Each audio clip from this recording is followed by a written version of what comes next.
Part 2 में हम ये देखेंगे कि कैसे करना है। अप्लाई करने के लिए अपने क्रोम ब्राउज़र में आना है और नेवी जॉब्स लिखना है। नेवी जॉब लिखने के बाद ये फर्स्ट लिंक आएगा, आपने इसके ऊपर क्लिक करना है।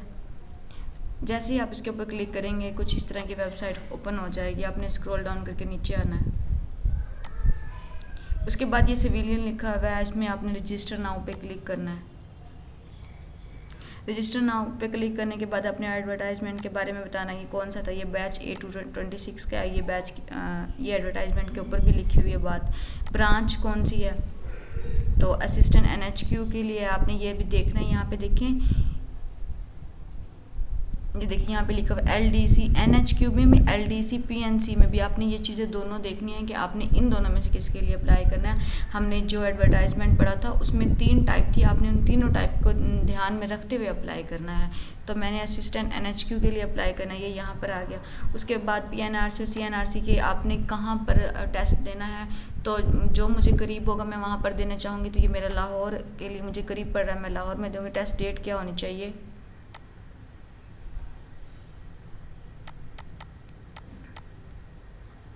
यहाँ पर अपनी टेस्ट डेट सेलेक्ट कर लेनी है।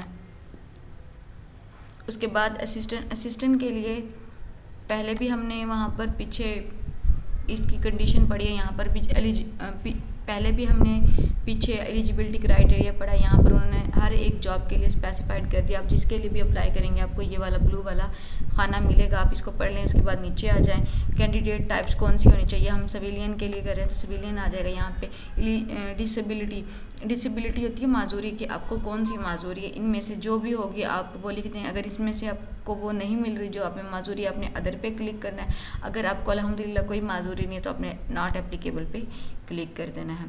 उसके बाद son daughters spouse of government employ during service that, इनमें से आपकी जी आ रही हूँ, 10 मिनट में आ रही हूँ।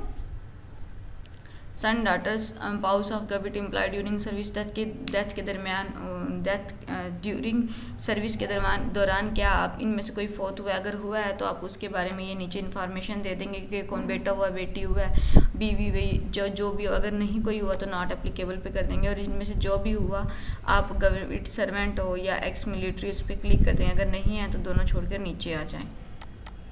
उसके बाद अपने अपलोड पिक्चर पे करना है। अपलोड पिक्चर पे करने से पहले एक और चीज़ है, यहाँ पे उन्होंने 20 KB बोला। 20 KB इमेज बहुत कम छोटी होती है, तो उसके लिए आपने क्या करना है, यहाँ पे आना है, रिसाइज पिक्चर करवाना है। रिसाइज पिक्चर पे क्लिक करें, जैसे ही आएगी आपने आकर चूज़ फाइल पे क्लिक कर लें। चूज़ फाइल पे क्लिक कर आपने वो इमेज यहाँ पर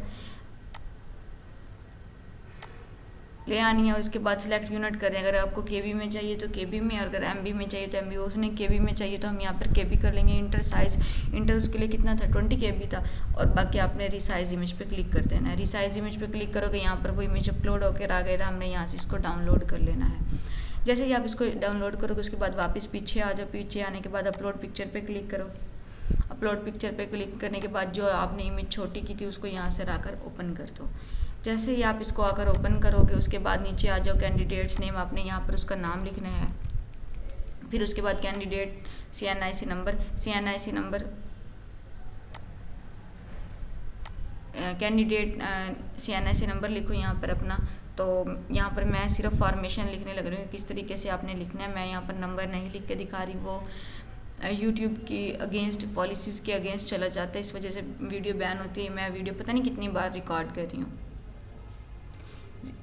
ये 00, फिर उसके बाद डैश, फिर यहाँ पे 0000, फिर उसके बाद डैश। जहाँ पे मैंने ये 00 लगाई, आपने इस फॉर्मेशन में अपना नंबर लिखना है। सेम आपने फादर नेम लिखना है यहाँ पर।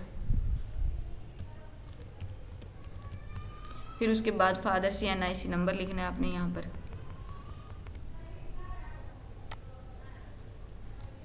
फिर फादर का ID कार्ड नंबर आपने यहाँ पर लिखना है। उसके बाद जेंडर सेलेक्ट करें। जेंडर क्या है आपकी, मेल हो फीमेल हो, जो भी हो यहाँ पे सिलेक्ट कर दीजिएगा।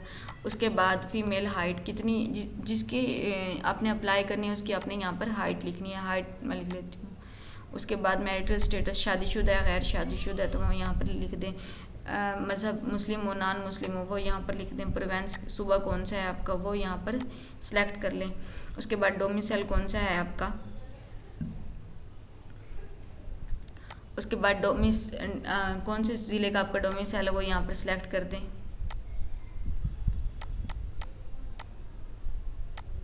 उसके बाद आ जाए date of birth. Date of birth में आपने आना है, ये कैलेंडर पे क्लिक करना है। कैलेंडर पे जैसे ही आप इसको क्लिक करोगे उसके बाद यहाँ पर साल है, आप इसको क्लिक करो।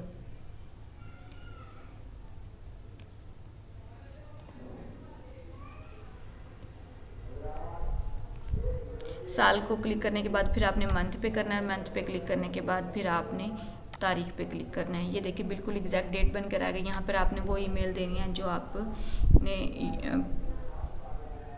आपने वो ईमेल देनी है जो यहाँ पर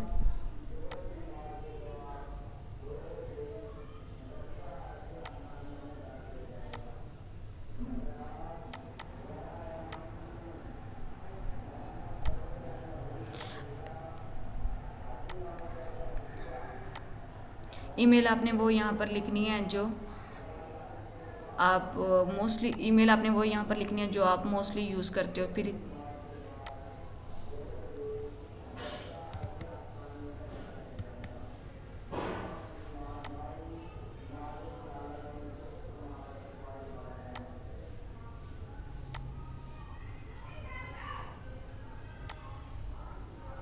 ईमेल आपने वो यहाँ पर लिखनी है जो आप मोस्टली यूज़ करते हो, जो आप सबसे ज़्यादा यूज़ करते हो और आप उस पर जीमेल आई चेक करते हैं। मैं सिर्फ़ और सिर्फ यहाँ पर मेथड बता रही हूँ, बाकी मैं ईमेल वगैरह नहीं लिख रही। फिर उसके बाद पोस्टल एड्रेस और परमानेंट पोस्टल एड्रेस आपका आरजी एड्रेस होता है। परमानेंट एड्रेस आपका जहाँ पर आपके अबाव अजदाद रहते हैं। क्योंकि कुछ लोगों का पोस्टल एड्रेस और परमानेंट एड्रेस सेम होता है तो आपने दोनों खानों में यही लिखना है, और जिनका अलग अलग है वो अलग अलग लिखेंगे। हमारा सेम है तो मैं यही लिखने लग रही हूँ।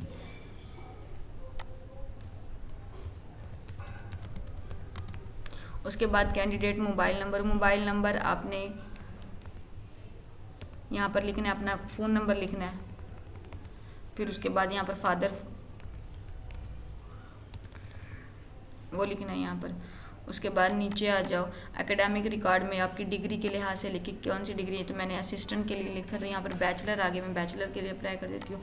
कौन सा बोर्ड था, हमारा बोर्ड सरगोदा बोर्ड था, तो मैं इस पर सरगोदा बोर्ड पे क्लिक कर देती हूँ।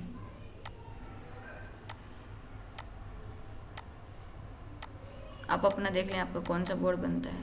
पर ये तो सरगोदा बोर्ड।